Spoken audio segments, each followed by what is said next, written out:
Bien, hola a todos. En esta oportunidad la idea es iniciar problematizando la unidad 2 del programa. Yo ahora les voy a presentar un PowerPoint para que podamos ir siguiendo algunas y para que les queden también algunas especificaciones por escrito, ¿sí? La unidad 2 se denomina Historia Oficial y Memoria Patriótica. Vamos a seguir problematizando las cuestiones vinculadas a la memoria y a la historia en torno a distintos ejes que van a partir de la conformación del campo historiográfico en la Argentina,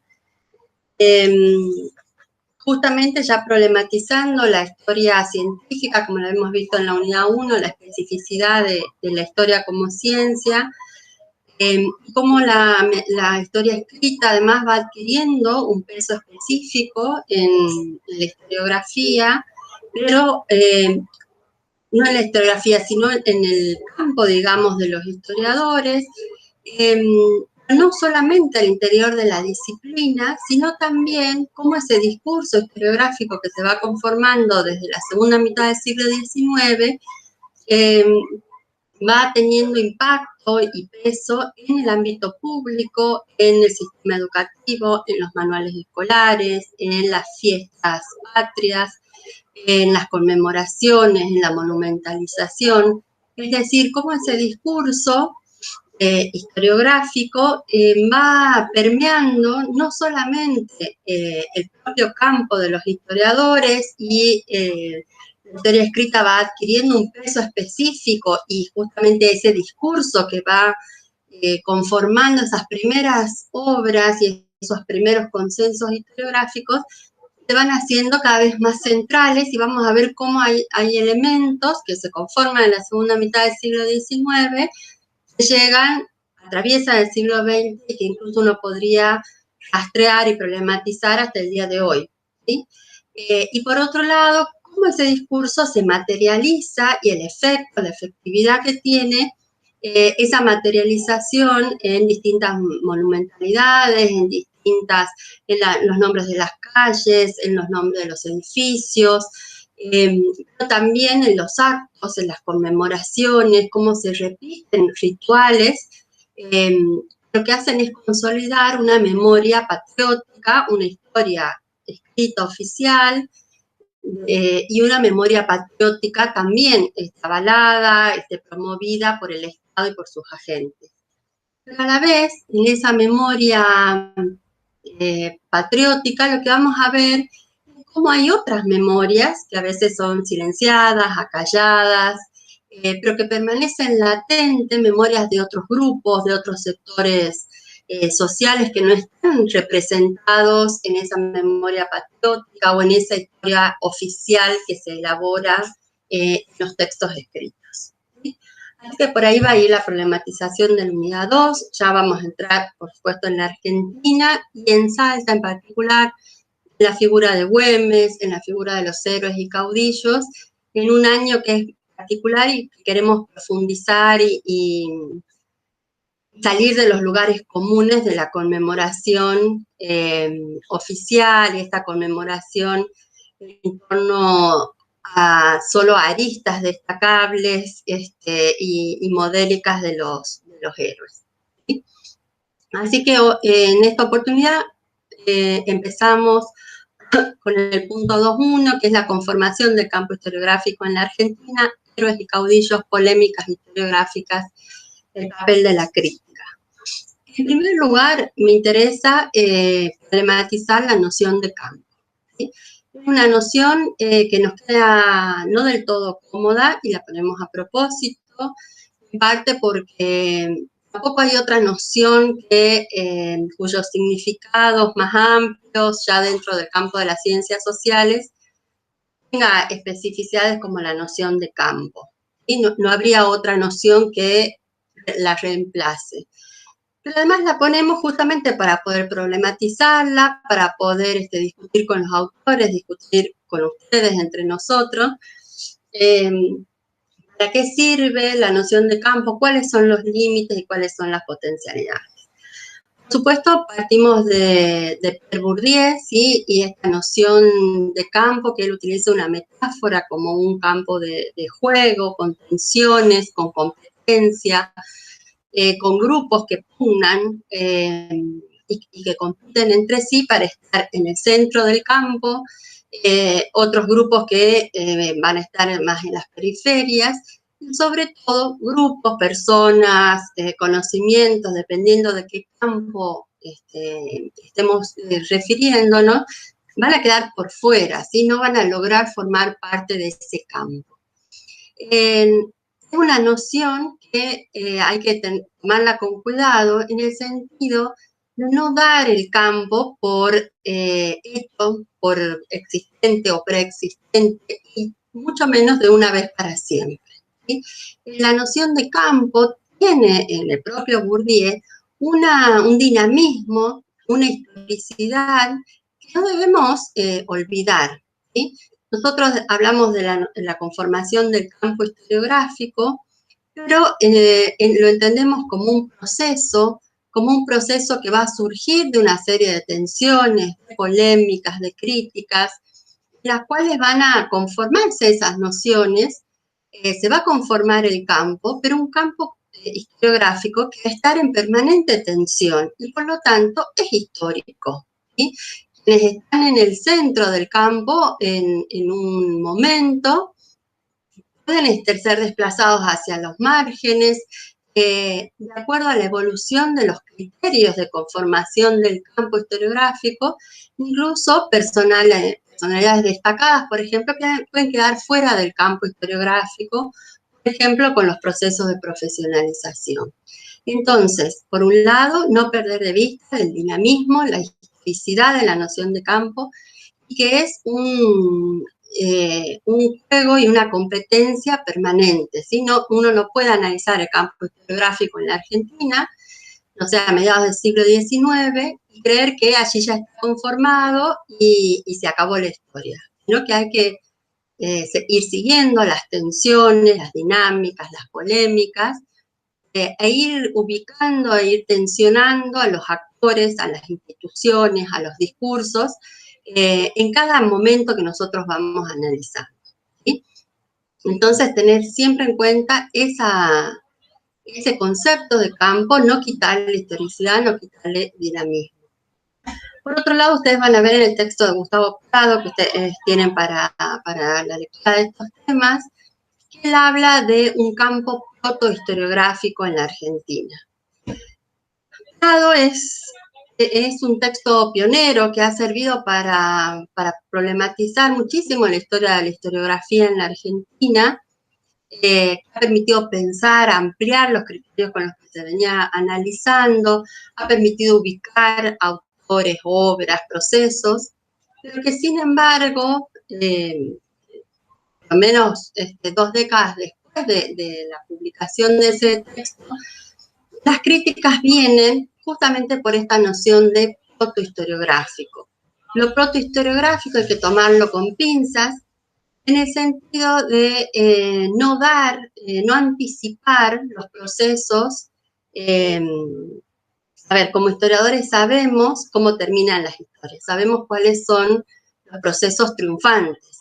Y lo que hay que devolverle a la historia es justamente la dinámica de que hay proyectos en pugna todo el tiempo, del cual uno será el triunfante, uno será el que permanezca en el tiempo, pero no hacemos genealogía del presente, no hacemos genealogía de los procesos exitosos, sino que vemos en cada contexto cuáles son los proyectos, las tensiones, y tratamos de explicar por qué unos logran ser exitosos, quiénes quedan fuera, qué procesos quedan latentes que van a aflorar por ahí décadas después. Y entonces hay que tener cuidado con esta noción de protohistoriográfico en el sentido de que no todo lo que se produce antes de la existencia del campo historiográfico llega, digamos, a conformar el campo. Hay proyectos en pugna, proyectos que quedan por fuera de ese campo historiográfico, autores, obras, en esta disputa discuten estas tensiones, en este juego de competencias, van a quedar por fuera del campo historiográfico o van a quedar en los márgenes, que van a dar la pelea desde espacios y desde fuerzas diferentes, como por ejemplo los historiadores provinciales frente a los historiadores de Buenos Aires o de La Plata. Entonces hay que quitarle mecanicismo a ese concepto de protohistoriográfico y que no es una etapa, una estación previa a la conformación del campo historiográfico, sino que previo lo que hay es disputas, tensiones. Algunas van a terminar conformando el campo historiográfico en Argentina, otras van a quedar acalladas, silenciadas, otras latentes, otras van a volver, otras, algunas tradiciones van a recuperar algunos autores y no otros, ¿sí? Entonces, en el mismo sentido, no entender que son etapas que se tienen que cumplir sí o sí, lo protohistoriográfico, lo historiográfico, y dentro de lo historiográfico primero la institucionalización, después la profesionalización. No, sino que hay que ver cada contexto con sus dinámicas, con sus proyectos, por más que no sean proyectos triunfantes. Que eso, a veces los proyectos que no triunfan nos informan mucho más de las tensiones, de los proyectos, de sobre todo poder explicar por qué se resuelve de una manera y no de otras. No hacer la crónica de este presente anunciado. Entonces, con esas advertencias y con esas problematizaciones, ya antes de entrar a la unidad, vamos a avanzar hacia algunas cuestiones que me interesa presentar primero y problematizar después. Y sobre todo por esto de que no vamos a vernos, no hay intercambio y en los virtuales por ahí es como difícil llegando a cada uno de estos consensos. Entonces, me interesa presentarles los consensos historiográficos de la segunda mitad del siglo XIX, que es cuando empiezan a conformarse, ¿sí? Piensen que nosotros estamos hablando, en 1853 se conforma, se sanciona la Constitución, recién después en el 62 se va a unificar el territorio, que estamos hablando de un periodo muy, muy reciente, esos procesos en los que se empieza a escribir la historia de la nación argentina, una historia de la nación que está ahí apenas consolidada y con rasgos muy, muy recientes, con proyectos que han vencido a otros de manera también muy reciente. En ese contexto estamos viendo que se escriben las primeras historias de la nación argentina y se generan en esa segunda mitad del siglo XIX estos consensos historiográficos que a mí me interesa que los repasemos, pero además que pensemos y problematicemos cuántas de estas nociones permanecen hoy, en el sentido común historiográfico hoy, en el sistema educativo, en los manuales escolares, en las conmemoraciones de las escuelas, pero también en las conmemoraciones de cada fecha patria que se organiza desde el Estado, desde algunas instituciones, ¿sí? Que veamos la vigencia de algunos de estos consensos. La historiografía ha rebatido, ha problematizado y sin embargo tienen mucha fuerza que hasta el siglo XXI podemos rastrear esa vigencia. En primer lugar, la nación argentina preexiste, ¿sí? Que estaba contenida ya en el periodo colonial. Lo que hace es, desde el 25 de mayo de 1810, expresarse y desenvolverse, ¿sí?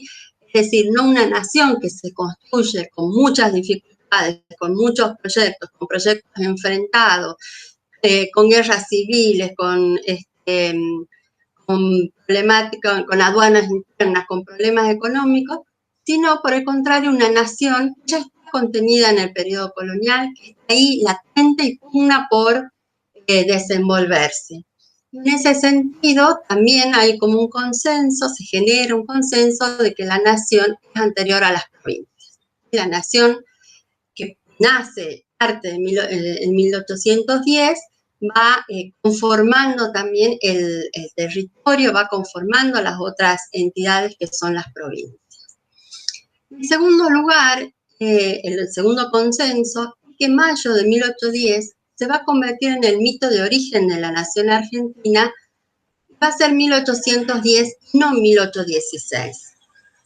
En este sentido, nosotros vamos a ver que una de las obras fundamentales de este periodo, que es la historia de la nación argentina de Vicente Fidel López, contribuye, igual que la de Mitre, pero sobre todo la de López, contribuye a esta idea, porque en mayo de 1810 no es que se elige al azar, no es que queda 1810 porque sí, sino porque en 1810 está puesto en estas obras, en estos libros, eh, el primer estallido emancipador es mayo de 1810, y los sujetos, los actores de ese estallido emancipador van a ser los miembros del patriciado porteño. Entonces va a ser esa élite porteña la que inicia el movimiento emancipador y la que desenvuelve esa nación que estaba preexistente.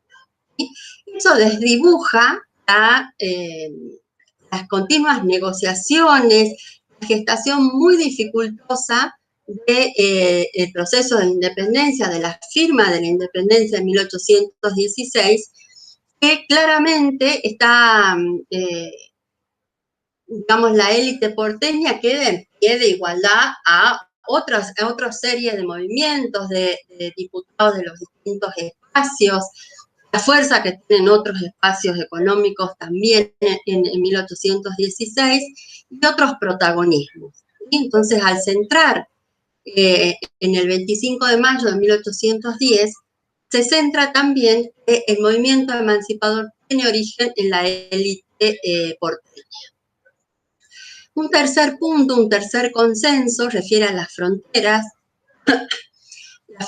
ya llamadas tempranamente como argentinas, estarían prefiguradas tempranamente. Al igual que la nación, esas fronteras estarían, es decir, ese territorio que luego va a ser la Argentina, ya estaría prefigurado, y a nosotros nos interesa particularmente la frontera ubicada en Salta y Jujuy, ¿sí? Sobre eso hay muchísimas obras y la historiografía en general se ha corrido poco, incluso la más renovada se ha corrido poco de esta idea de la defensa de la frontera norte que realiza Martín Miguel de Güemes, sus gauchos y sus capitanes. Si nos fijamos, digamos, la frontera como tal no es Salta y Jujuy son una estación intermedia de un espacio económico, incluso de un espacio jurídico y político, que llega hasta Charcas, que incluye todas las zonas mineras, incluidas el Potosí, que incluye el norte de Chile. Esa frontera salto-jujeña, o ese espacio salto-jujeño, va a ser frontera jurídica, recién desde 1825, con la configuración del Estado de Bolivia, y va a ser frontera con todas las letras y todo lo que eso significa, incluso hasta recién a mediados del siglo XIX. Pero desde las historiografías escritas en esta segunda mitad ya se prefigura un territorio que tiene como frontera a defender, como límite a Salta y Jujuy, cuando no es así en 1810, no es así en 1820, ¿sí? Por supuesto que no es así durante todo el periodo colonial. En cuarto lugar, se va a establecer un panteón de héroes argentinos, en el cual se van a destacar dos personajes ligados a la Guerra de la Independencia, que van a ser Belgrano y San Martín. Se trata de configurar una tercera figura, que es Bernardino Rivadavia, pero que no tiene éxito, y particularmente esa falta de éxito o de no poder configurarlo como tercer eslabón, digamos, de estos héroes, nos informa, como decía recién, a veces lo que queda trunco nos informa más que lo que triunfa y pasa la barrera del tiempo. Bernardino Rivadavia es justamente una figura unitaria del unitarismo porteño, que no va a lograr sortear entonces esas disputas muy fuertes entre proyectos unitarios y federales, y esas disputas en el proceso histórico van a ser tan fuertes que tampoco la historiografía no va a poder saldarlas, ¿sí? De esa manera la figura de Rivadavia va a quedar ahí como esta idea del primer presidente, ¿sí? El sillón de Rivadavia, todas esas cuestiones, pero no configura claramente un héroe dentro del panteón de los héroes argentinos. Vamos a volver sobre este panteón. A la par de conformarse este panteón de héroes, se conforma un concepto y un contrapanteón o una contragalería vinculada a los caudillos, a los que, así como a los héroes, se le asignan todos los atributos positivos, ¿sí? Incluso desdibujando, eso lo escuchamos hasta hoy en los discursos, en los actos, desdibujando las miserias humanas, desdibujando aquello que lo hacía, no sé, haber tomado una mala decisión, desdibujando las pasiones mezquinas y resaltando aquellas cuestiones de entrega a la patria, de valor, de heroicidad, ¿sí? Vinculados a la guerra, vinculados al accionar militar, pero también vinculados, sobre todo en el caso de Belgrano, al accionar civil, ¿sí? Belgrano va a ser sobre todo un personaje que se lo va a rescatar por las ideas, por la creación de símbolos patrios, ¿sí? Y no tanto por sus triunfos militares, que son bastante pocos, ¿sí? En cambio, esta contragalería vinculada a los caudillos se les va a asignar toda la carga negativa vinculada a la barbarie, vinculada al atraso, a lo primitivo. Fundamentalmente se les va a atacar a la cuestión de ponerle freno a la organización nacional y sobre todo a la sanción de una constitución. En esta galería no se lo nombra ni Mitre en esta construcción de caudillos y de contragalería, ni Mitre ni López. Van a nombrar a la figura central de estos caudillos, al enemigo político, sobre todo de Mitre, que es Juan Manuel de Rosas. Juan Manuel de Rosas es una figura muy controversial en la historiografía argentina. Nosotros vamos a ver en la próxima clase, incluso hasta mediados del siglo XX, hay una dificultad por narrar su periodo de gobierno, ¿sí? Y entonces, aunque no se lo nombran, no lo mencionan a Rosas, es el principal caudillo, por supuesto, junto a Artigas, a Quiroga, a Aldao, a Ramírez, a López. Y finalmente, un último consenso es que esta historia nacional, tanto como el propio proceso de conformación de la historia de la nación argentina, se construye desde el Río de la Plata. Ya Buenos Aires es capital virreinal, entonces asume allí un mandato histórico de dirigir a sus hermanas menores. Eso está en algunos de los textos de la época, que son estas provincias del llamado interior, que construyen en esta segunda mitad del siglo XIX esta idea de la capital y del interior, de las provincias del interior. Si nosotros, no sé, si nos centramos en 1780, 1790, claramente hay una configuración, sobre todo económica, muy diferente a la que se construye desde estas ideas centradas en el Río de la Plata. Y entonces, esto refuerza la idea de que hay como una misión histórica que tiene el Río de la Plata, Buenos Aires, de guiar a las provincias, a las otras provincias. Además, acompañaría y reforzaría, retroalimenta, digamos, los otros consensos. Allí está el origen del movimiento emancipatorio, que desde allí se expanden estas ideas, que allí está contenida la nación argentina, y en el caso sobre todo de López, quien encabeza todo este movimiento es la élite porteña, ¿sí? Ahora bien, estos consensos, que les dejo a ustedes la tarea de pensar cómo siguen, si no siguen, cómo lo hacen hasta el día de hoy, los que están enseñando en la primaria, en la secundaria, los que hemos sido alumnos en la universidad, cómo estas ideas están o no impregnando la historiografía más renovada, la historiografía más tradicional, el sentido común historiográfico, los actos escolares, los actos públicos. ¿Sí? Ahora bien, la pregunta es, ¿quiénes generan estos consensos? ¿Sí? ¿Cómo se generan estos consensos? Entonces, un poco acá estoy siguiendo el texto de Gustavo Prado.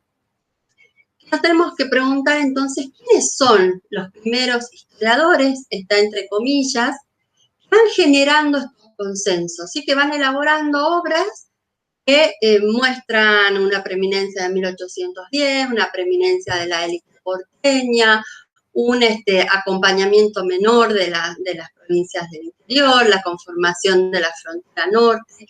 ¿Quiénes son estos historiadores? Antes de avanzar, una disquisición, porque no es central para el programa. Nosotros vamos a hablar de dos procesos, que no son procesos, como decíamos recién, genealógicos, no es que se da un proceso y después se da el otro, no es que siempre tiene la misma temporalidad, los procesos son abiertos, avanzan, retroceden, se entremezclan, son muy complejos, y de acuerdo también al espacio que tomemos, va a tener una periodización diferente. ¿A qué me refiero? Hay un proceso, un primer proceso de institucionalización de la historia del saber historiográfico, que es cuando se crean las primeras instituciones, nosotros vamos a ver ahora eso, las primeras instituciones en la cual el conocimiento histórico se va autonomizando de otros tipos de conocimiento, como el literario, como el filosófico, como el periodístico, y va adquiriendo una especificidad, el propio conocimiento histórico, y se van creando instituciones dedicadas a la difusión, a la divulgación, a la investigación, a la escritura del conocimiento histórico en particular, diferenciado ya, alejado, autonomizado y cada vez con reglas propias del saber histórico. ¿Sí? Ese primer proceso de institucionalización en algunos casos va a venir acompañado rápidamente de la profesionalización. En otros casos, en otros espacios, ese proceso se va a distanciar bastante en el tiempo. Esta dificultad o esta por ahí confusión en entender que institucionalización y profesionalización es lo mismo, se da en primer lugar porque en Europa este proceso es simultáneo, es paralelo. Las primeras instituciones que se crean ya son dentro del ámbito universitario. Entonces, quienes forman parte de esas primeras instituciones ya son historiadores profesionales. Pero en la Argentina es un proceso que tiene sus vaivenes y, como les decía, en algunos lados se acercan los procesos, en algunos lados se distancian varias décadas. Cuando hablamos de profesionalización, queremos decir que esas personas que se dedican a la investigación, a la enseñanza, al conocimiento histórico, son profesionales en el sentido de que tienen un título que los habilita a ellos y no a otros para el ejercicio de la profesión, ¿sí? Y entonces, en ese momento, el campo historiográfico va a definir claramente sus límites, va a incluir a los historiadores profesionales titulados en las universidades, va a excluir el propio campo historiográfico, la dinámica de ese campo, va a excluir, por ejemplo, a los historiadores amateurs. ¿Sí? Hoy uno para autodenominarse historiador, para enseñar historia en la universidad, en el colegio, para escribir un libro de investigación histórica, tiene que tener una titulación que la dan en el primer momento las universidades, y ahora hay terciarios, hay otras instituciones que también otorgan titulación, pero que esa titulación en primer lugar está avalada por el Estado, y el Estado es el que efectivamente le da valor, validez a ese título y hace, entre otras cosas, que yo esté de este lado de la pantalla y ustedes del otro, ¿sí? Aunque incluso ustedes pueden saber más de algunas cosas que yo tengo un título que me avala, que me lo ha dado una institución respaldada por el Estado, ¿sí? Entonces, para lograr ese nivel de profesionalización, necesito universidades, necesito carreras de historia y necesito, entonces, titulaciones en el ámbito de la historia, y así con las distintas ciencias, ¿no?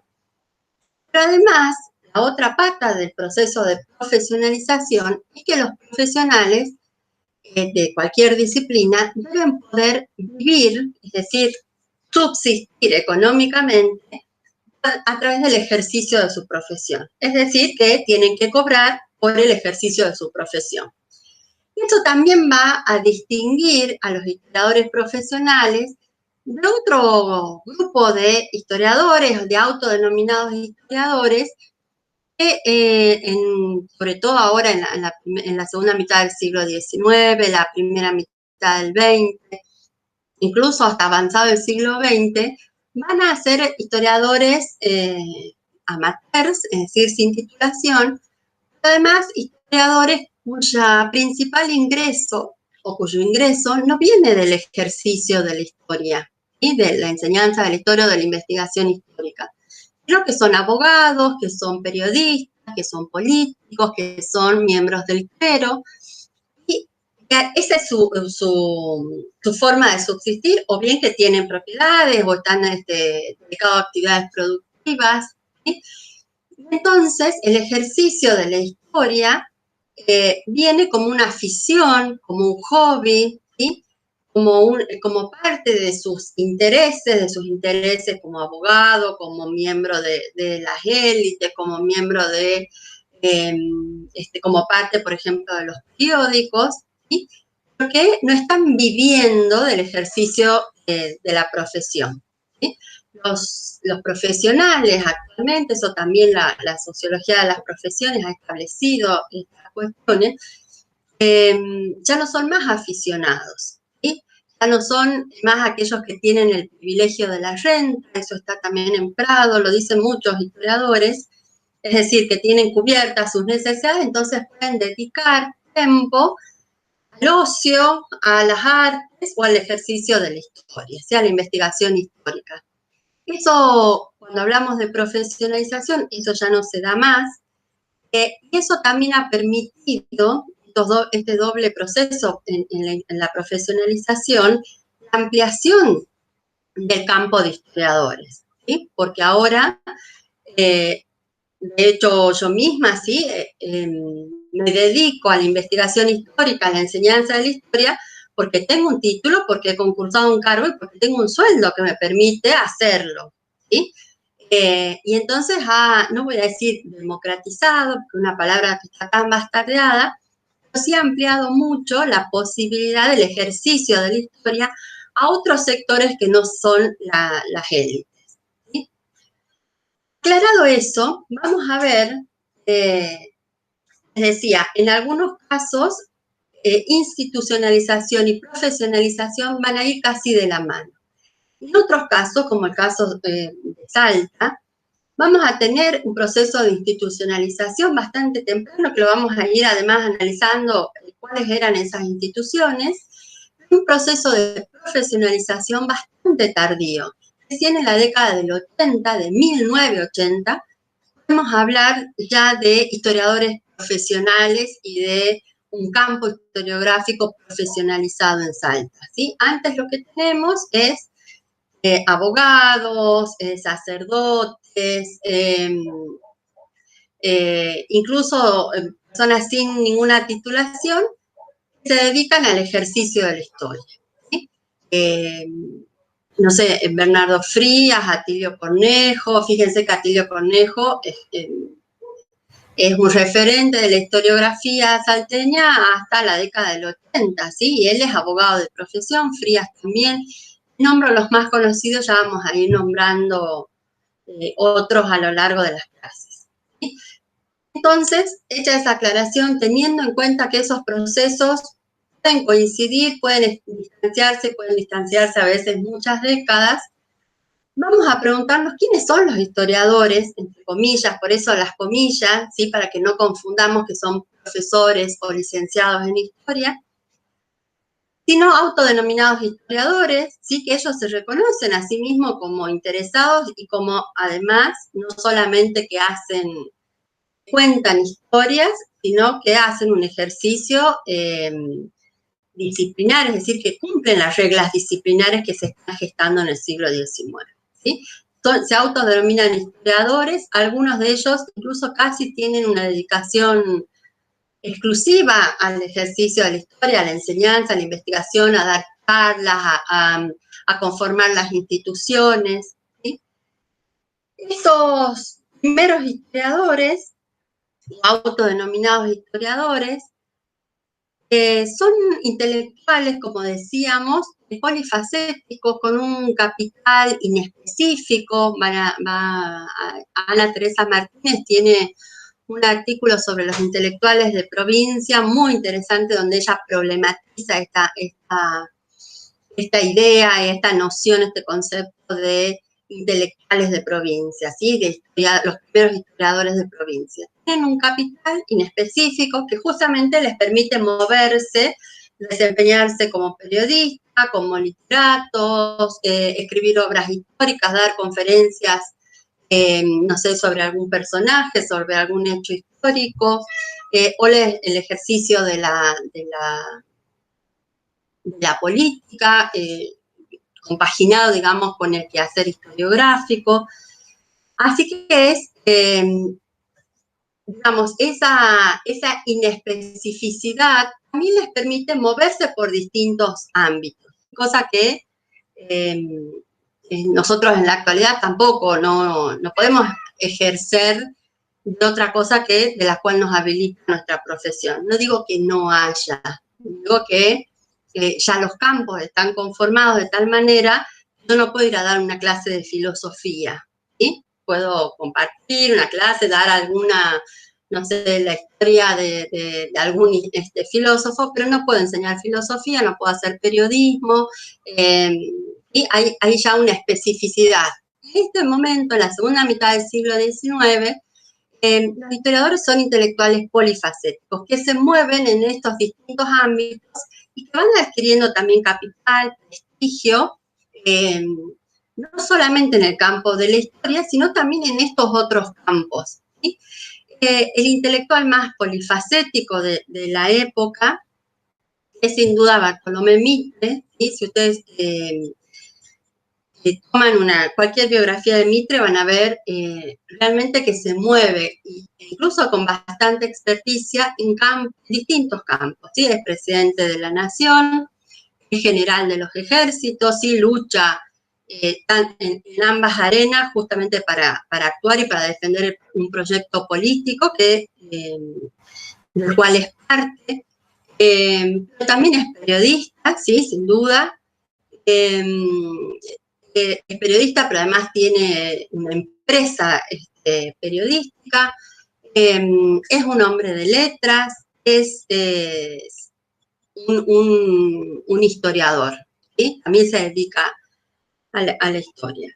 Entonces,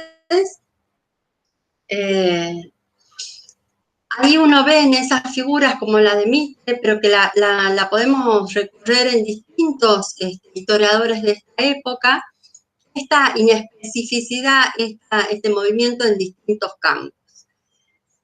Hay una tendencia también a entender que los primeros historiadores son todos de las élites. Esas cuestiones tan duras, también siempre que digamos una cosa así tan tajante, siempre es importante volver un paso atrás y decir, bueno, es tan así, yo puedo hacer esta generalización, esta afirmación tan dura.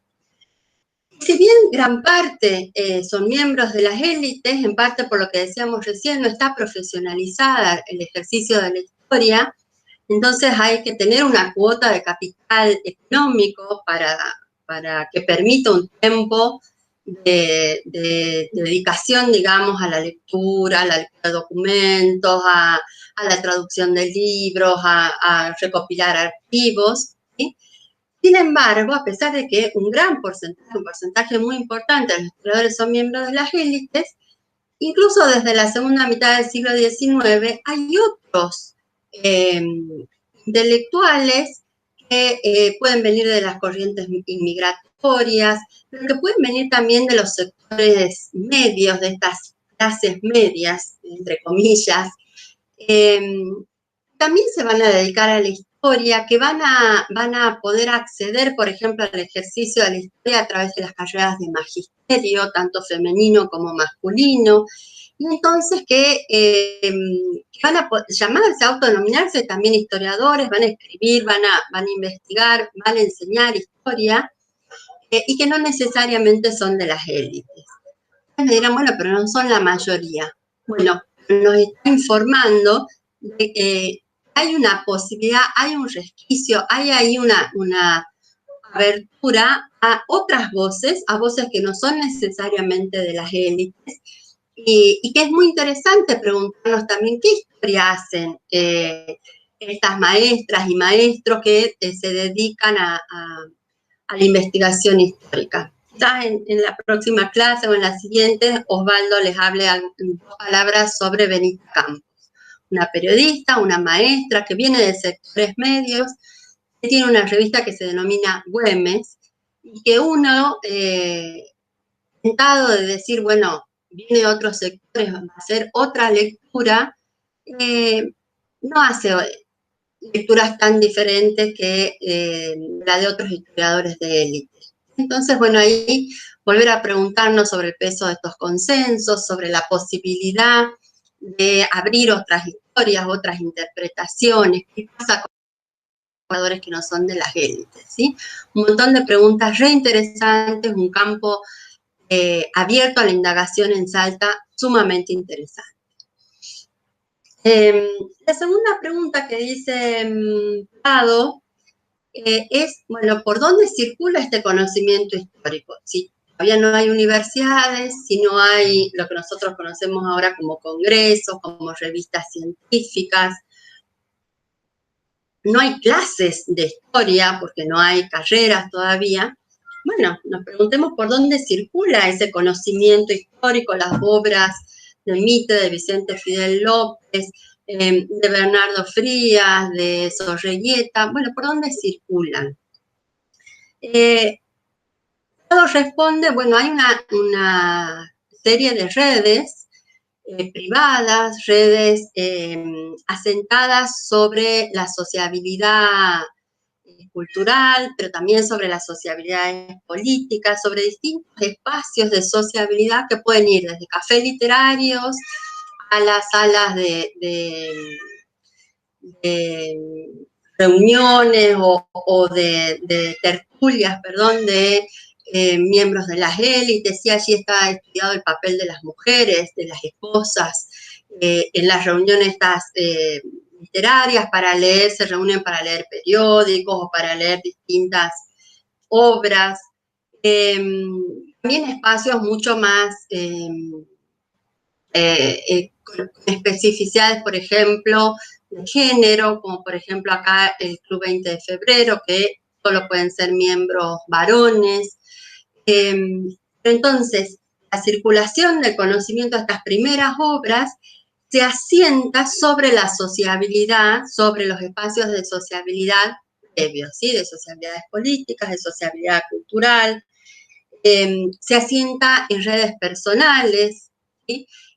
Ustedes vamos a subirles un texto que si bien no vamos a trabajar específicamente, porque lo ven en otras materias, que es un texto que se ha circulado mucho, que es el de Pablo Buschbinder, justamente en el que aborda esto, ¿no? Por dónde, cómo se conforman esas redes de sociabilidad, esas redes personales, y cómo circula, digamos, el conocimiento en esos espacios de sociabilidad.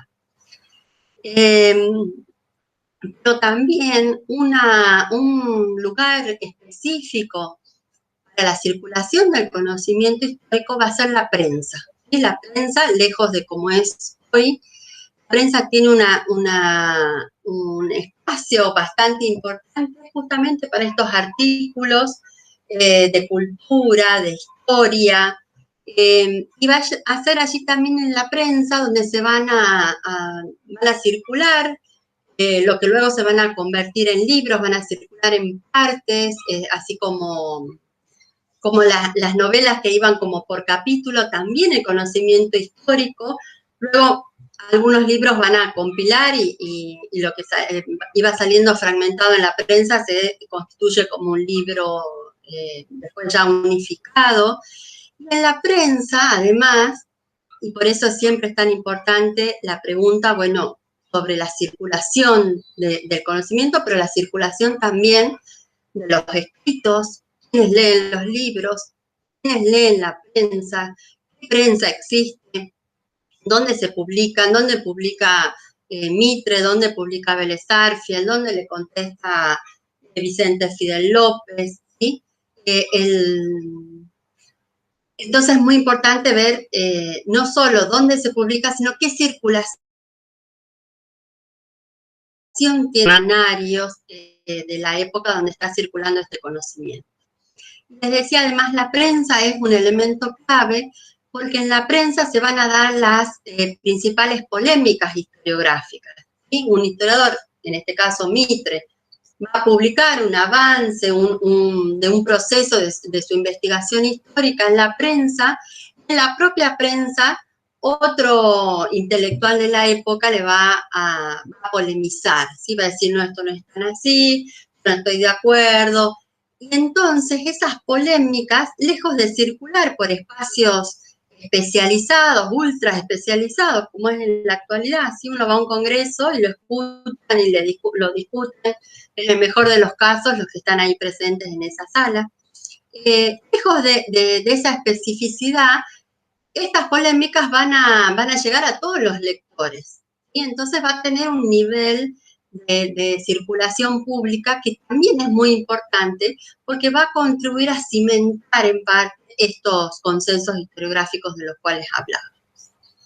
En tercer lugar, es importante preguntarse si no hay universidades, si no hay titulación, si no hay espacios especializados, ¿no?, para que circule el conocimiento, bueno, ¿qué legitima el conocimiento histórico?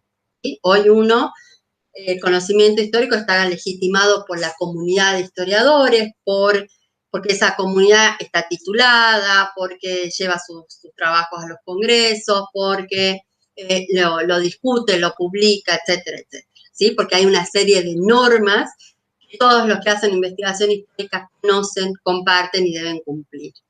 En este momento que no existen esas normas, no están todavía asentadas, la pregunta entonces es, ¿qué legitima el conocimiento histórico?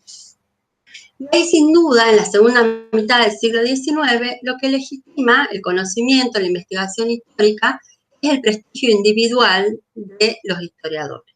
¿Sí? Quien escribe o quien polemiza, incluso, va a jugar su propio prestigio, no solo en el campo de la historia, sino también en esos otros ámbitos en los que se desenvuelve, va a jugar ese prestigio para legitimar su trabajo en torno al conocimiento histórico. No hay comunidad de historiadores, lo que hay son historiadores sueltos, digamos, que pueden vincularse en un espacio de sociabilidad, que pueden leerse entre ellos, pero no hay comunidad de historiadores que legitime el conocimiento o que ponga las reglas y esas reglas legitimen, sino que lo que se juega es el prestigio individual. ¿Sí? Entonces Bartolomé Mitre va a jugar su prestigio como presidente de la nación, como general del ejército, como periodista, ¿sí? Todo eso se va a jugar en la escritura de la historia.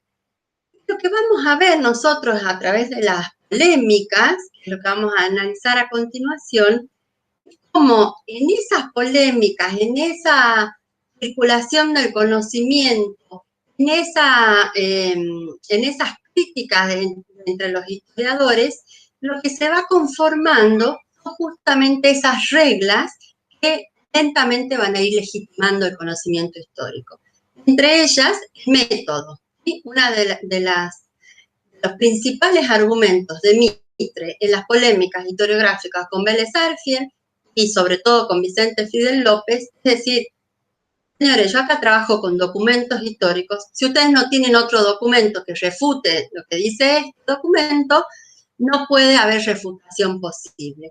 Y allí se va conformando justamente el ámbito metodológico, la necesidad de probar, lo que yo digo a través de documentación histórica, que esa documentación histórica luego en archivos públicos, es decir, que sean de libre acceso. Yo no puedo tener el documento que cito en mi casa, sino el documento tiene que estar en un archivo público, otro investigador pueda ir y ver si efectivamente dice lo que yo digo. La crítica al propio documento, esta crítica interna, la crítica externa. El historiador en estas polémicas se va conformando que el historiador no hace ficción, el historiador no inventa, el historiador no puede llenar las lagunas con mi abuela me contó que era así y no recordaba bien, pero seguramente las tropas, no sé, se abastecían en tal lado. El historiador no puede cubrir esas lagunas con su inventiva, ¿sí?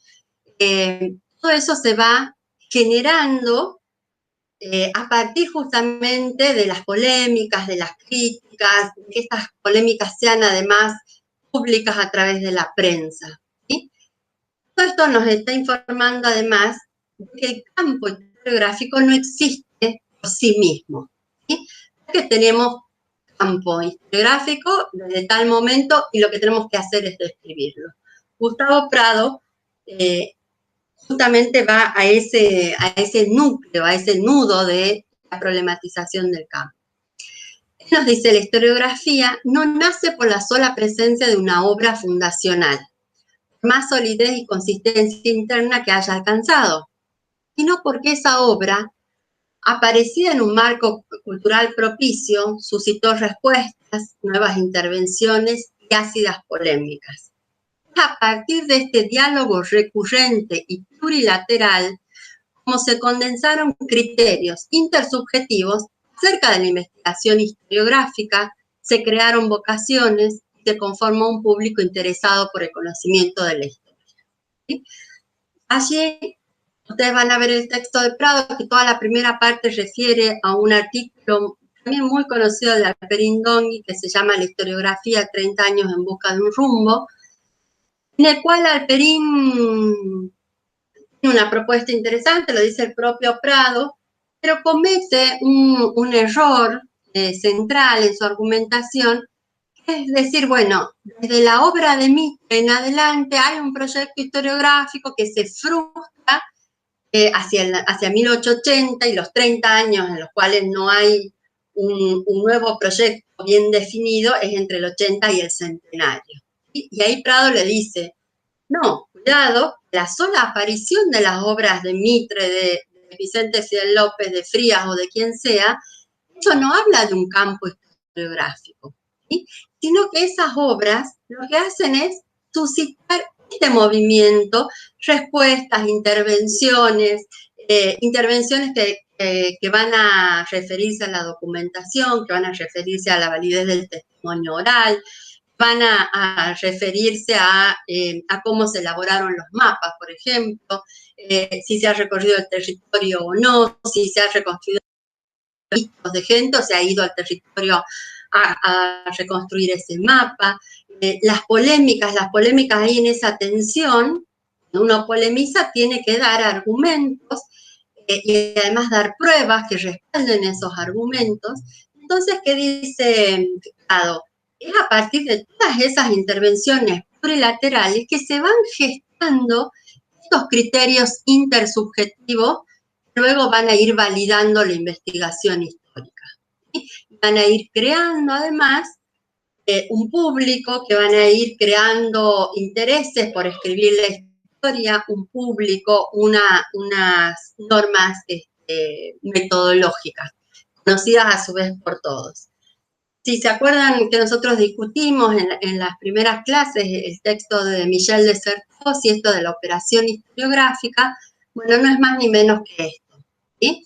eh, una comunidad, una práctica, un método, una difusión del conocimiento histórico, ¿sí? Y eso que muestra Prado no aparece por generación espontánea con la primera obra de Mitre, sino que es un proceso con avatares, incluso en cada edición y reedición de la obra, por ejemplo, de la historia de Belgrano de Mitre, ahí está patente, si bien él no reconoce los argumentos de los opositores, va incorporando muchas de esas argumentaciones, sus propias argumentaciones las va incorporando. Entonces, cuando nosotros tenemos acá la historia de Belgrano y de la independencia argentina, tiene 4 ediciones. La primera y la segunda versión son bastante parecidas, pero la tercera es una edición muy, muy revisada porque es posterior a la polémica que entabla Mitre, primero con Vélez Sarsfield y luego con Vicente Fidel López. Entonces, en esa edición de 1887, está revisada, que está reformulada, Mitre, entre otras cosas, incorpora explícitamente documentación que él había revisado, que no había puesto en las primeras ediciones.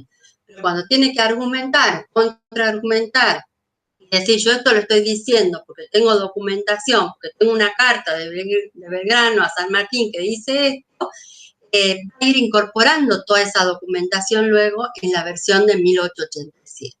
¿Sí? Entonces, esos criterios intersubjetivos que dice Prado, que se van conformando en este proceso de polémicas, de críticas, de discusión historiográfica, en las primeras instituciones que van surgiendo, como les digo, no están dados de por sí, dice Prado, tampoco están dados solo por una copia de la historiografía europea, sino que se van generando en estos procesos. ¿Cuáles son esos criterios intersubjetivos? Algunos ya los nombramos. El compromiso del historiador con los documentos, ¿sí? Es decir, hay que probar lo que se dice es veraz, que es exacto, que tengo pruebas que me respalden. No puedo inventar, no puedo hacer ficción. ¿Sí? En general, la documentación que respalda al historiador en este momento, como sabemos para el caso europeo igual, es la documentación escrita. ¿Sí? El testimonio oral va a ser ampliamente utilizado, porque además Mitre es incluso parte del periodo que él, si no son hijos de los protagonistas del proceso de independencia, entonces maneja mucho testimonio oral, aunque el criterio se va a centrar sobre todo en la documentación escrita. En segundo lugar, la perfectibilidad y provisionalidad del texto historiográfico, lo que decíamos recién, las reediciones de los textos van a, sobre todo en Mitre, van a ir mostrando esa provisionalidad del texto, lo van a ir mejorando y lo van a ir sobre todo mejorando en el sentido de metodológico, ¿sí? Va a ir transparentando más la documentación con la que trabaja. Y en tercer lugar, la crítica al documento, que también habíamos visto en clases anteriores como tarea previa, necesaria, imprescindible, ineludible hasta el día de hoy, y comprobar que el documento es veraz, es verídico, corresponde a la época, corresponde al autor, a la institución, etcétera, etcétera. Entonces, teniendo en cuenta esto, que es central en Prado, la sola publicación de textos historiográficos no conforma, no hace existente el campo historiográfico, sino que genera este movimiento de críticas, de polémicas, de argumentaciones. ¿Sí? Es que nosotros nos vamos a referir a algunas obras centrales de este periodo, como son las de Bartolomé Mitre, ya en 1857. Fíjense que reciente al proceso histórico, ¿sí? En ningún momento se descontextualicen. Mitre está escribiendo sobre el proceso de la independencia pero también poniendo toda una carga sin nombrarlo sobre el periodo de Rosas, ¿sí? Del cual es un enemigo político declarado. Y ahí nomás, ahí está haciendo historia reciente, diríamos nosotros, ¿sí? En 1857 saca un libro que se denomina Galería de Celebridades Argentinas, sobre la cual vamos a volver, en el cual establece este consenso que nosotros decíamos, bueno, hay una galería, un panteón de héroes y un contrapanteón de caudillos que tienen todos los atributos negativos. Eso está ya planteado por Mitre en 1857 en esta galería de celebridades, ¿sí? En las que desde el momento fundacional, desde las primeras fundaciones de ciudades, va a ir recuperando una serie de personajes, un núcleo duro, fuerte, central, por supuesto, en la independencia, y allí una serie de héroes, que no son solamente héroes militares, sino también civiles, de las letras, ¿sí? Ella va a caracterizar al caudillismo, ¿sí? con una mirada, con esta carga negativa. De esa galería de celebridades argentinas se van a desprender dos libros, va a ser la profundización justamente de la biografía de Belgrano y de San Martín. La historia de Belgrano y de la independencia argentina, como les decía, tiene 4 ediciones, una ahí inmediata de la Galería de Celebridades Argentinas. La versión final, definitiva, es la de 1887. En 1889 hay una reedición, pero que no tiene mayores modificaciones a la del 87. En esa edición es, como les digo, que Belgrano afina algunas cuestiones, pone más documentación, revisa algunos de sus argumentos, revisa la ubicación de algunos de los protagonistas de la historia. La otra biografía que profundiza es la historia de San Martín y de la emancipación sudamericana. Son 3 tomos que aparecen entre el 87 y el 90. Otro antagonista central, protagonista y antagonista de Mitre va a ser Vicente Fidel López, que va a sacar 10 tomos de su historia de la nación argentina entre 1883 y 1893, que se van a enfrentar en una polémica que ahora vamos a revisar brevemente. Esa polémica vamos a ver que la termina ganando Mitre, ¿sí? Y Mitre va a ser reconocido luego, ya en la década de 1920, por Rómulo Carbia, quien hace como la primera historia de la historiografía argentina. Y va a decir, bueno, hay una escuela filosofante, una tradición de historia filosofante, que es la de Vicente Fidel López, que descalifica Carbia y dice, bueno, no tiene pruebas, no trabaja con documentación, es la historia de su familia, de las familias allegadas. Después va a haber una tradición de la historia erudita, encabezada por Mitre, en la cual ya se empiezan a discutir los criterios metodológicos, se trabaja con documentación, y Rómulo Carbia, como parte de la llamada nueva escuela histórica, ¿sí? que traza se inscribe en una tradición y traza una genealogía de ese propio grupo de historiadores de la década del 20, va a trazar su genealogía en la escuela erudita de Bartolomé Mitre, ¿sí? En ese sentido, hay un reconocimiento de que hay allí un primer núcleo historiográfico científico que continúa la nueva escuela histórica, ¿sí? Mientras que la historia de Vicente Fidel López va a ser caracterizada así como filosofante, falta de documentación, con mucho énfasis en las familias cercanas a López y a la actuación de la familia López en el proceso de independencia. Sin embargo, la historia de la nación argentina, los 10 tomos de Vicente Fidel López, van a ser tomados como base para los manuales escolares. Y entonces en este doble juego de, si bien Mitre como que gana la batalla historiográfica y es reconocido casi como el pionero, digamos, de la historia científica. Sin embargo, hay otra batalla que es la que pasa al espacio público y la que pasa al espacio educativo, es decir, no a la comunidad de historiadores, sino a la comunidad argentina, que allí quien logra que su obra sea la tomada como base para los manuales y con la cual se forman distintas generaciones de argentinos va a ser Vicente Fidel López. Entonces no perdamos de vista esta doble vara, ¿sí? Una es la comunidad de historiadores, la cuestión metodológica, lo científico y cómo allí se legitima y se referencia la tradición más científica de la historiografía argentina, pero sin embargo en el sistema educativo primario y secundario y en el sentido común historiográfico, en el ámbito público, en la historia más ampliada, es la voz de Vicente Fidel López, la versión de la historia de la nación argentina de Vicente Fidel López, que termina teniendo mayor impacto. A ver qué tenemos. Bien. Volvemos a estas nociones de Gustavo Prado. ¿Existe un campo historiográfico? Bueno, ¿desde cuándo? ¿Cómo definimos el campo historiográfico?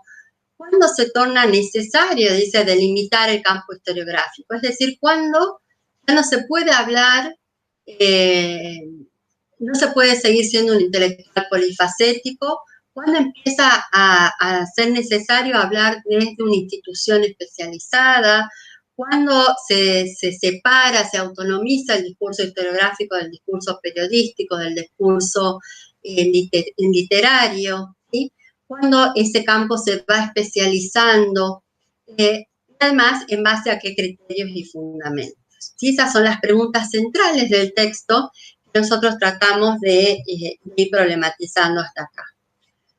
Y Gustavo Prado dice, bueno, es posible pensar en escuelas historiográficas hacia al estilo de las europeas, cuando no existe un marco común de formación, cuando no existen universidades, carreras de historia, cuando no se han consolidado lo suficiente, porque si bien va a haber carreras de historia pioneras, si es un minúsculo grupo el que está titulado, eso todavía no es la regla común del campo historiográfico, ¿sí? Cuando la red, dice, no se han consolidado la red de instituciones públicas que garantice un acceso amplio al conocimiento del pasado. Por esa pregunta es que Gustavo Prado dice, bueno, no hay aún un campo historiográfico, hay un campo protohistoriográfico, pero hay que entenderlo con estas advertencias que hacía al principio, de que no es un proceso mecánico, de que no es que todo va a devenir automáticamente en historiografía o en campo historiográfico, o que ese campo historiográfico va a estar libre de tensiones. ¿Sí? Acá, pero para pasar muy rápidamente, veíamos los espacios de sociabilidad, después la aparición de algunas instituciones sí específicas para el desarrollo de la ciencia histórica, la Junta de Historia y Numismática Argentina, que funciona desde 1893, su primer presidente honorario va a ser Bartolomé Mitre, que es una persona que ya está lejos de las disputas políticas, es un hombre anciano ya, y que en 1938 se va a convertir en Academia Nacional de la Historia. En las provincias se va a dar un proceso de institucionalización similar, se van a conformar juntas de estudios históricos, con distintos nombres, también en distintos momentos. No están demasiado estudiadas las juntas de estudios históricos provinciales. Nosotros vamos a referirnos a la de Salta en las próximas clases.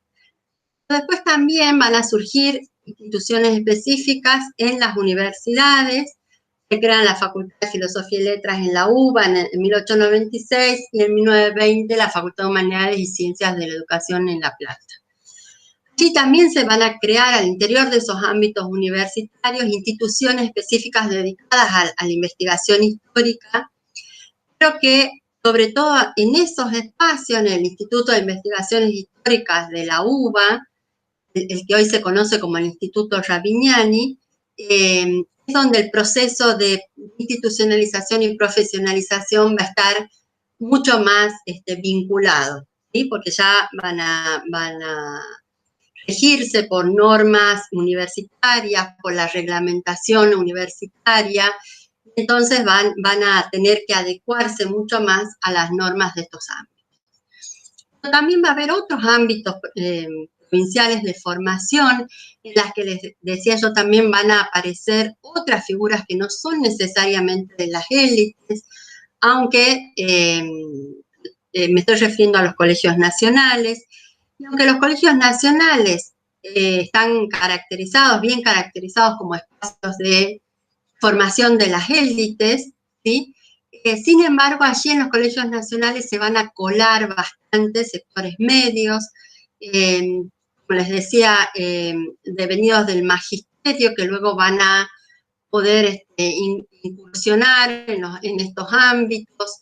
En los colegios nacionales también, esto seguramente les va a comentar Osvaldo en las próximas clases, los propios estudiantes secundarios interesados en el ejercicio de la historia van a empezar sus propias incursiones, van a dar charlas, van a generar actividades vinculadas a la historia, ¿sí?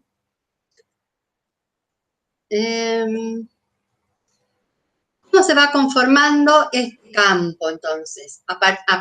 Además de la publicación de las obras historiográficas, además de las instituciones especializadas, va a haber una serie de normas, de reglas que se van conformando, ¿sí? Esa es la idea de que hay un proceso de conformación del campo a partir de las críticas, ¿sí? La crítica historiográfica, las polémicas historiográficas y, por supuesto, la delimitación de un método histórico que se va perfeccionando, además se va haciendo público y ya los historiadores, después de esta conformación, después de estos criterios intersubjetivos que se van generando, ese método va a empezar a delimitar también el ejercicio, la investigación historiográfica, ¿sí?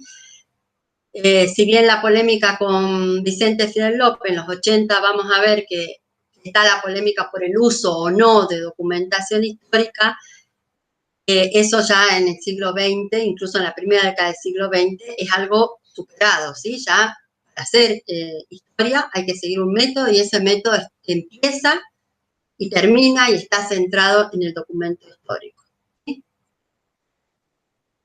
Vamos a detenernos en un aspecto de esto que es la polémica. Hay dos polémicas que a nosotros nos interesan. Temporalmente esta ocurre, digamos, entre 1881 y 1882. Va a enfrentar, entre comillas, a Bartolomé Mitre y a Vicente Fidel López, en un contexto en el que Mitre, fíjense en la década del 80, que es en la década donde ya Alperín Dongui dice, bueno, no hay un proyecto historiográfico unificado, no hay una figura central. Mitre ya está alejado del poder político real, y se va a enfrentar con Vicente Fidel López por algunas cuestiones específicamente vinculadas al método, a la utilización de documentos que permiten o refieren a distintas interpretaciones del pasado, ¿sí? Leo brevemente esto como para que veamos dónde está sentada la polémica, porque en realidad nos interesa la segunda que vamos a presentar, nos interesa profundizar en la segunda.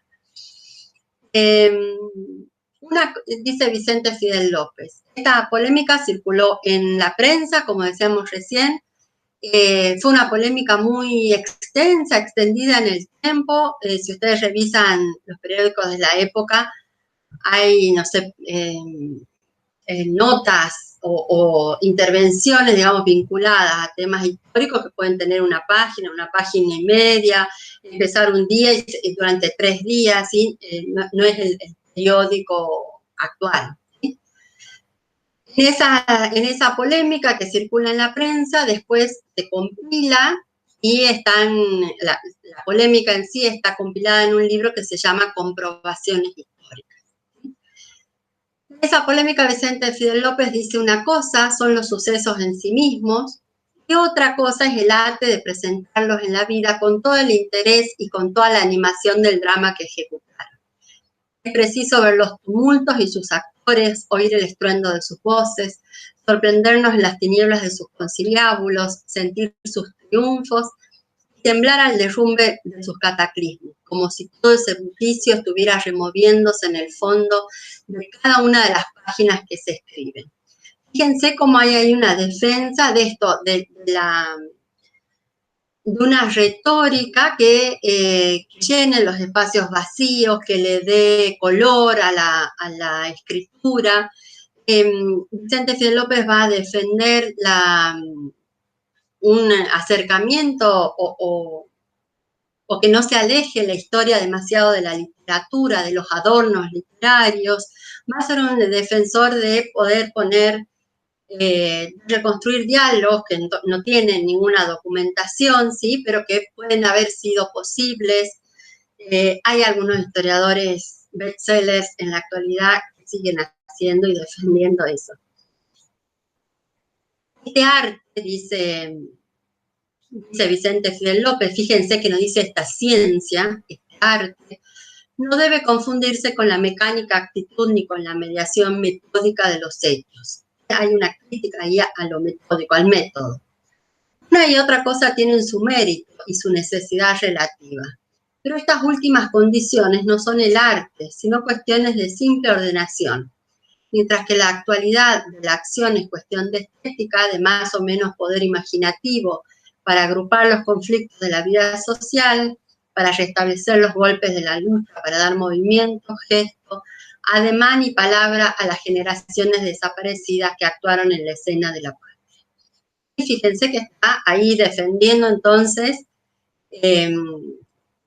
completar, darle vida a la historia, ponerle gestos, movimientos, es decir, las cuestiones que se escapan a la documentación histórica, que en general uno tiene un testamento, una carta, un parte de batalla, ¿sí? Y sin embargo, Vicente Fidel López dice, bueno, más allá del método, está bien, en el método están los hechos, están ahí, como que no hay problema con los hechos. La cuestión es darle vigor, otorgarle vida a esos hechos, hacer que los protagonistas hablen, ¿sí? Ahí se diferencia, obviamente, de Vicente Fidel López y de todas estas tendencias más científicas. Lo que hacen es alejarse de la literatura para justamente afirmarse en el documento y allí sostener la especificidad de la ciencia, de la historia, perdón, la cientificidad de la historia y la cientificidad basada en el método basado en el documento escrito. Vicente Fidel López sobre Bartolomé Mitre, miren cómo lo califica, dice para un archivista, en términos casi despectivos como el señor Mitre, nada de eso es historia, es decir, todo ese color, esas metáforas, esos diálogos que él imprime en sus textos, dice nada de eso es historia. Lo único que merece su atención, lo único útil, es la cantidad de material de documentos que se cita y que se transcriba. La forma del conjunto, la agrupación artística de los hechos, la vida de los cuadros, el trazado del terreno de la acción, no es historia para el señor Mitre, sino está adobada con citas y enumeración prolija de fuentes. No basta que el escritor dé a su obra la vida del tiempo y de la verdad, es indispensable que la convierta en archivo y en registro. ¿Sí? Creo que quedan claras las diferencias entre ambos, cuáles son las diferencias que van en torno al método y a la escritura de la historia. ¿Sí? Mitre, en cambio, va a ser un abanderado en la defensa de las pruebas documentales y, como les decía, va a ir incorporando progresivamente, de manera cada vez más explícita, incluso si ustedes ven la historia de Belgrano, la de San Martín, que han sido reeditadas hace poco, y hoy se consiguen, digamos, estas reediciones. Incluso hay transcripción casi completa de algunos documentos insertos en el texto para comprobar sus argumentos. ¿Sí? En la historia de San Martín dice Mitre, la comprobación se funda en documentos nuevos en su mayor parte, y no se afirma un hecho, ni se avanza un juicio sin acompañarlo de su justificativo, o sin ser deducido de ellos interpretándolos rectamente. ¿Sí? No hay espacio en Mitre para la invención, para completar un diálogo, para hablar del color de la ropa, para imprimirle, digamos, todas estas notas literarias, metafóricas, toda esta reconstrucción que defiende López, para Mitre no hay lugar. ¿Sí? Todo lo que se tenga que decir, los hechos, los juicios, tiene que ir acompañado de la documentación pertinente. Las notas, fíjense que acá está el corazón de la escritura historiográfica, ¿sí? Las notas que amplían o comprueban el texto lo ilustran por medio de la autoridad citada o de la crítica. La reproducción en algunos casos de documentos breves que se relacionen con un hecho aislado que requiere especial comprobación. Por lo que respecta a mapas geográficos, planos topográficos, croquis militares, además de los impresos citados en los lugares correspondientes, he tenido ocasión de consultar todos los inéditos concernientes a las campañas de San Martín. Fíjense acá esto lo que les decía yo de los mapas. Además, hemos recorrido los itinerarios de las campañas del Ejército de los Andes y reconocido personalmente todos los campos de batalla, levantando croquis de las localidades respecto de las cuales no existían documentos gráficos, como sucede con el campo de la batalla de Chacabuco. Y fíjense la preocupación de Mitre por documentar, por incluso generar el documento, en este caso el mapa, recorriendo los lugares. Esto también nos habla y nos informa con suma claridad de esto que decíamos, que el ejercicio de la historia todavía es el privilegio de la renta.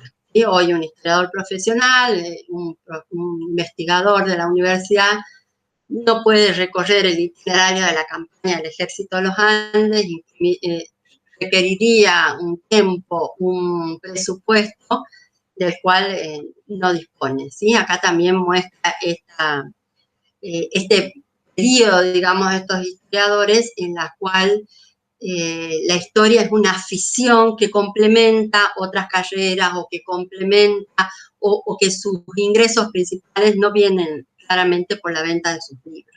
¿Sí? La segunda polémica en la que nos interesa detenernos un poquito más, pero que además la vamos a ir recuperando también más adelante, porque este es un tema que vamos a seguir trabajando, es la polémica que enfrenta Bartolomé Mitre con Dalmacio Vélez Arfiel, que es su ministro. Es una polémica del año 1864, o sea, es anterior a esta que vimos con Vicente Fidel López,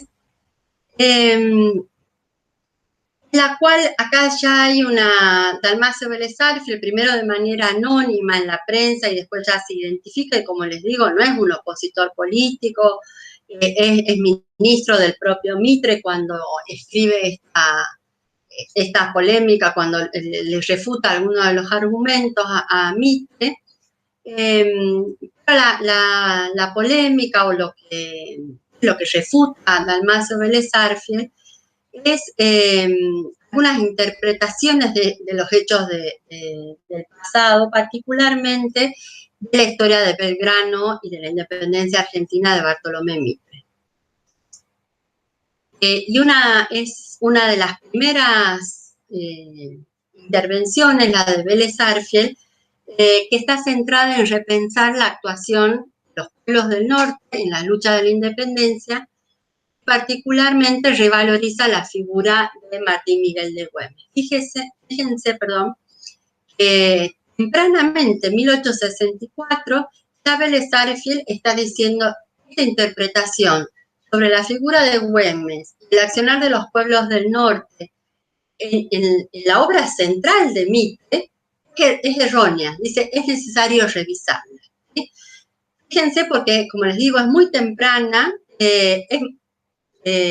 por lo menos 2 décadas o 3 décadas previas a la obra de Bernardo Frías. Incluso la hace antes que la propia élite local se reconcilie con la figura de Güemes y empiece a reivindicarla localmente y a pugnar por que sea incorporada como figura de ese panteón nacional. Fíjense, muy tempranamente, Vélez Arfiel hace ya esta reconsideración de manera pública en el diario El Nacional, y es muy interesante porque, como les digo, no solo va a las cuestiones metodológicas, sino a la interpretación que hace Mitre del pasado nacional. Voy a volver, a ver. Bueno, este es el decreto, esta es la imagen oficial de Güemes, ustedes sabrán, esto lo vamos a trabajar más adelante. No hay ningún retrato en vida de Güemes, pero esta es la imagen que por un decreto se establece como la imagen oficial. Y en 2016, fíjense los años que pasan desde la polémica de Vélez Arfiel, desde la recuperación de la figura de Güemes a nivel local, la élite local, la historiografía local. En 2016, estos sectores interesados, digamos, en la figura de Güemes, logran que sea reconocido el 17 de junio, el día de su muerte, como el Día de la Libertad Latinoamericana, y que sea incorporado formalmente en ese panteón nacional, por lo menos en el panteón oficial de héroes, ¿sí? En el decreto, a mí me interesaba mostrárselo, que este es el año del bicentenario y nos gustaría que estén atentos a todo lo que está saliendo en torno a Güemes. Ya hay imágenes, ya hay discursos, ya se ha decretado el año del bicentenario, ya hay reuniones, ya se ha convocado a gente que no necesariamente es ni la que más ha investigado a Güemes, ni la que más ha trabajado sobre esto, pero bueno, se la ha convocado. Me interesa ver cómo toda esto que para Salta parecería ser para ciertos sectores intelectuales y políticos salteños como algo central y definitorio de la identidad salteña, lleva, digamos, a que primero que nunca se abandone esta idea de la incorporación de Güemes al Panteón Nacional, algo que dice primero Vélez Arfiel y después sobre todo Bernardo Frías, y después va a ser objeto de revisión y de reivindicaciones permanentes a lo largo del siglo XX. Además, fíjense en el decreto, dice en el artículo 2, el Poder Ejecutivo de la Nación, a través de los organismos pertinentes, desarrollará acciones de difusión tendientes a promover la reflexión sobre la personalidad del prócer nacional, don Martín Miguel de Güemes, y su gesta en defensa de la libertad e independencia de la patria por medios adecuados y con la antelación y periodicidad suficiente. ¿Sí? Acá se deja entrever que es necesario para conocer la figura de Güemes fuera de Salta, incorporarla, hacer, digamos, todo este proceso que hace Mitre a mediados del siglo XIX.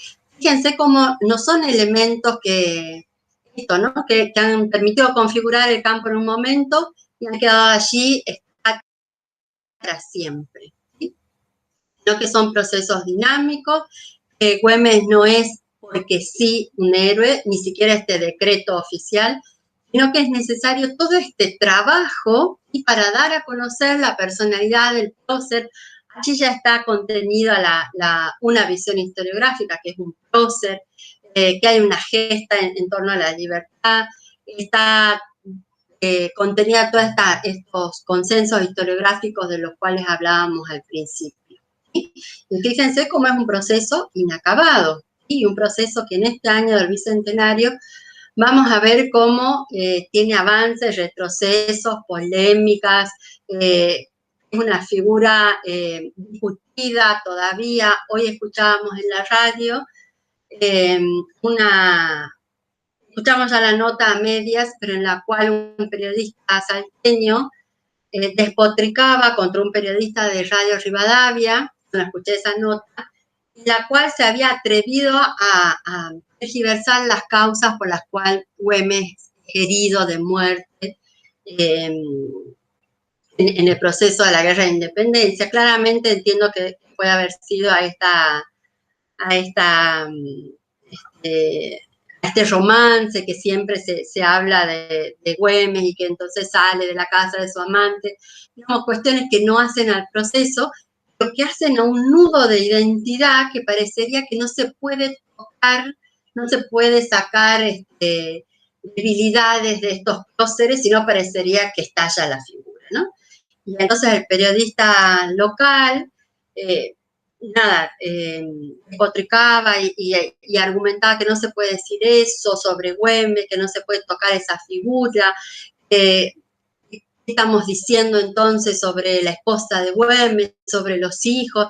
O sea, toda una argumentación que lo que demuestra es la vigencia de estos temas que estamos trabajando. ¿Sí?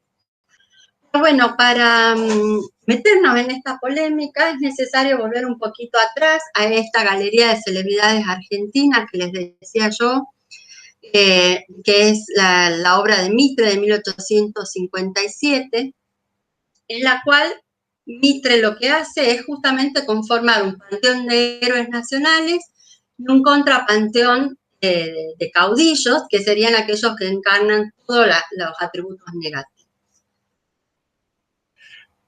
En el prólogo de la Galería de Celebridades Argentinas, que también se los vamos a subir en los documentos para que lo tengan, dice el propio Mitre: llenos están nuestros anales de grandes caracteres históricos, de guerreros famosos, de estadistas de primer orden, de poetas inspirados, en una palabra, de hombres de pensamiento y de hombres de acción, que se han inmortalizado por sus hechos, o por sus ideas, o por sus virtudes. La gloria de esos hombres es la más rica herencia del pueblo argentino.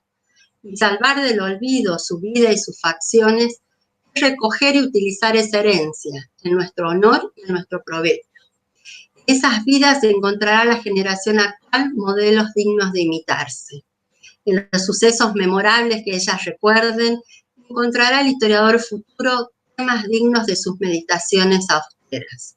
En sus nobles fisonomías buscará algún día el pincel y el buril del artista, tipos dignos de inmortalizarse en lienzos, en mármoles, en bronces.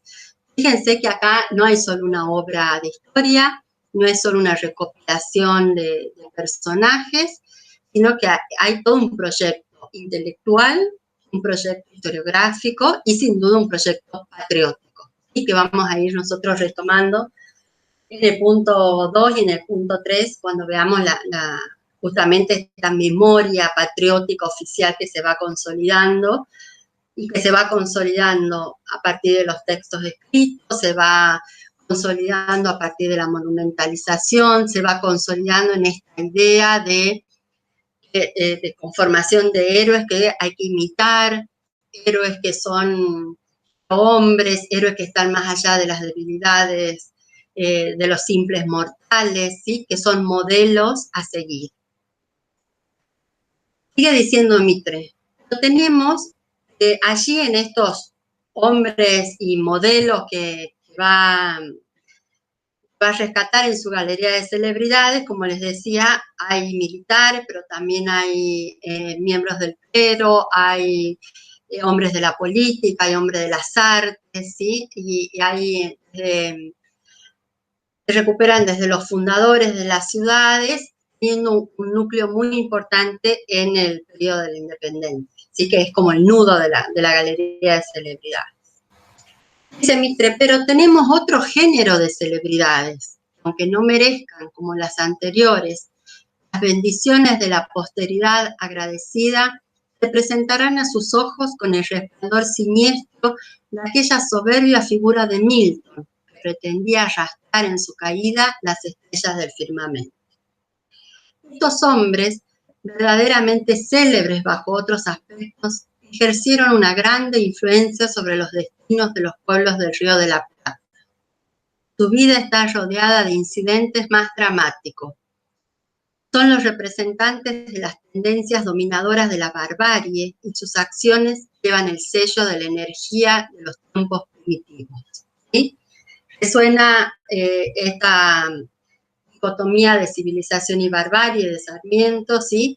Claramente se está refiriendo a esa otra contragalería, es la de los caudillos, que son símbolo de la barbarie, de lo primitivo, del atraso.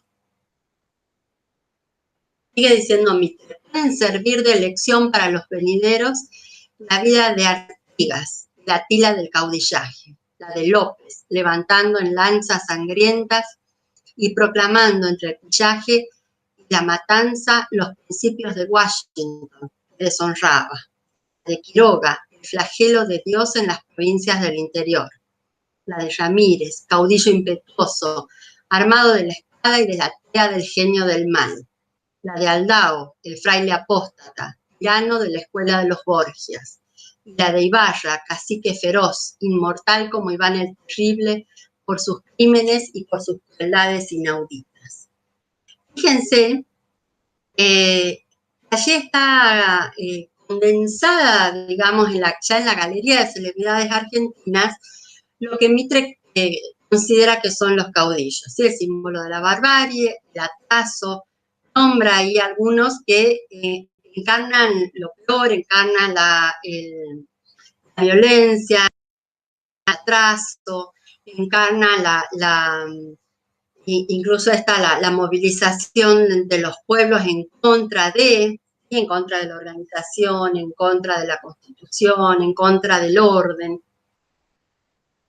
Y si bien ahí, en ese primer libro, Mitre no nombra a Martín Miguel de Güemes, la historia de Belgrano y de la independencia argentina, en la cual, por supuesto, desarrolla toda la campaña de Belgrano, nombra la figura de Güemes, la nombra como un caudillo.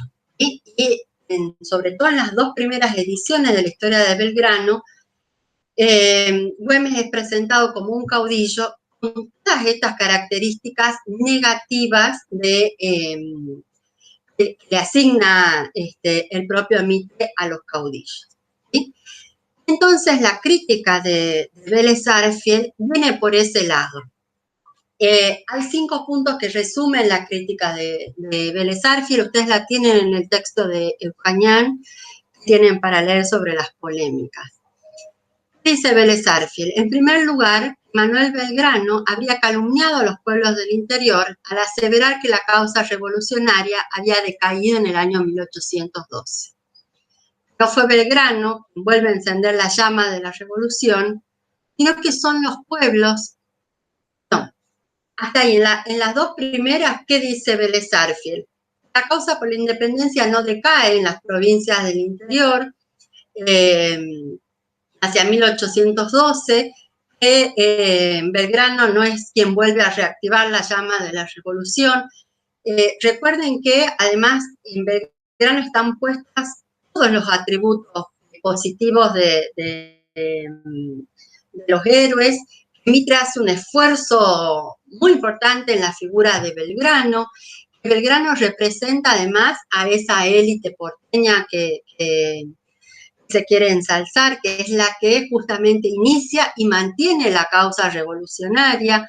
Manuel Belgrano esa figura también les permite mostrar cómo es desde Buenos Aires que se gesta el movimiento revolucionario, desde allí se expande a través del ejército. ¿Sí? Entonces Vélez Sarsfield dice, no, Manuel Belgrano calumnia a los pueblos del interior a decir que él y con su ejército van a volver a encender la llama de la revolución. Marcel, dice Vélez Sarsfield, esa llama de la revolución estaba intacta, que no había decaído, y de hecho 1812, 1813 muestran dos de las batallas más importantes que encabeza Belgrano, que efectivamente detienen al ejército realista, que permiten, entre otras cosas, que Buenos Aires no sea nunca teatro de la guerra. ¿Sí? Las provincias de Salta, Jujuy y Belgrano son las que son escenarios de la guerra, de la batalla primero de Tucumán, luego de Salta en 1813, y después de las continuas guerras, avances y retrocesos que se dan sobre Salta y Jujuy. ¿Sí? Y eso, dice Vélez Arfiel, no lo logra Belgrano por sí mismo, no es solo el ejército de Belgrano, sino que los pueblos de las provincias del interior estaban sosteniendo la causa revolucionaria. Y además dice que son los pueblos, no los jefes revolucionarios, quienes dan impulso a la causa revolucionaria. Luego ya más específicamente va a decir que el general Güemes no debe ser homologado a la figura de caudillo y a todos estos atributos negativos que vimos en la galería de celebridades, sino parangonado con Bolívar o San Martín, ¿sí? Con una visión que si vamos al decreto del 2016, es esta idea, ¿sí? No es la libertad latinoamericana. Hay en Güemes, para Vélez Arfiel, es una figura que excede lo local, excede incluso lo nacional, esta figura más nacional que es Belgrano, y tiene que ser parangonado con los proyectos a nivel continental que encabezan Bolívar y San Martín. Y después finalmente dice que las provincias del norte se encuentran en 1812, sí, año de la batalla de Tucumán, 1813 la de Salta, en condiciones de resistir al ejército enemigo, aún sin la presencia de Belgrano y sus ejércitos. Como ven, la crítica a la polémica de Vélez Arfiel va al nudo de las interpretaciones que hace Bartolomé Mitre de lo que es la guerra de independencia, particularmente en esos años en las provincias del norte. Mitre le contesta y le va a decir que una personalidad, el propio Güemes es una personalidad aislada, exagera en la figura de Güemes, su rol histórico y su importancia en la revolución, al punto de indignarse de que algunos se hayan atrevido a llamarle caudillo. No se rectifica ningún hecho histórico determinado, sino meros juicios o apreciaciones sobre las cosas y las personas de una época memorable. Como los juicios y apreciaciones de que se trata se fundan en hechos y documentos. El autor de la historia de Belgrano, es decir, él mismo, ha cuidado de citar, sus conclusiones solo podrán ser destruidas por otros hechos plenamente justificados y por otros documentos de más valor que lo que le sirvieron para confeccionar su obra. En esa réplica, entonces Mitre dice, no hay ningún documento, ninguna explicación que haga que se cambie esta figura o esta interpretación sobre la figura de Güemes, ¿sí? Nosotros ya vamos a leer después más adelante cómo la figura de Güemes es realmente en las primeras publicaciones de la obra de historia de Belgrano, es presentado realmente con muchos atributos negativos, es déspota, que moviliza a las masas a su favor, que está en contra del orden, retoma Mitre al general Paz, que es un reconocido enemigo político y militar de Güemes, en el cual recupera una figura absolutamente negativa de las memorias del general Paz sobre Güemes. Es decir, no es menor la crítica que le hace Vélez Arfiel a Mitre, ¿sí? Sin embargo, yo les había dicho que esta es la respuesta de 1864, Mitre no se mueve nada de su interpretación, él lo sigue considerando un caudillo, sigue considerando que el nudo, digamos, de 1812, 1813 y luego el sostenimiento de la guerra que hace Güemes bajo las órdenes de Belgrano un tiempo después de San Martín, se logra, digamos, justamente por la personalidad de Belgrano, porque Belgrano logra trabar como una amistad con Güemes, logra como controlarlo, logra que le haga caso, ¿sí? Todo lo que se logra entonces está en el accionar de Belgrano.